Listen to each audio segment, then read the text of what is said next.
అమ్మ పో నువ్వేం రావు వీడియోలో.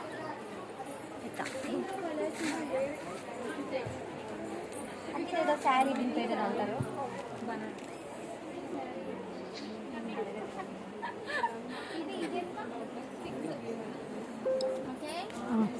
స్టార్ట్.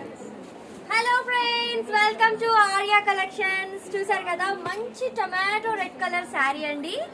ఇది Banaras sari with cut work వచ్చింది. దీని బ్లౌజ్ వచ్చేసి గ్రీన్ కలర్ వచ్చింది అనమాట. బట్ నేనేమో ఇట్లా గోల్డెన్ కలర్ తో పేర్ చేసుకున్నాను. లేదు, నీకు బ్లౌజ్ లేదని ఇందులో చాలా కలర్స్ ఉన్నాయి. ఇంకా పరువు తీయొద్దురా వీడియో మధ్యలో. ఓకే. ఇందులో ఇంకా చాలా కలర్స్ ఉన్నాయి ఫ్రెండ్స్. వెబ్సైట్ లో అప్లోడ్ చేస్తాం, చూడండి. చేసినాం ఆల్రెడీ. చెప్పు, వీడియో ఇంకా ఏమొద్దు చెప్పు. దీని ప్రైస్ వచ్చేసి జస్ట్ 2500 రూపీస్. ఈ దసరా టైంలో రెడ్ కలర్, ఇందులో ఇంకా పర్పుల్, గ్రీన్, ఇలా చాలా కలర్స్ ఉన్నాయి. దొలాడు నాకు సరే ఫ్రెండ్స్, వెబ్సైట్ లో అప్లోడ్ చేస్తాం, చూసుకోండి.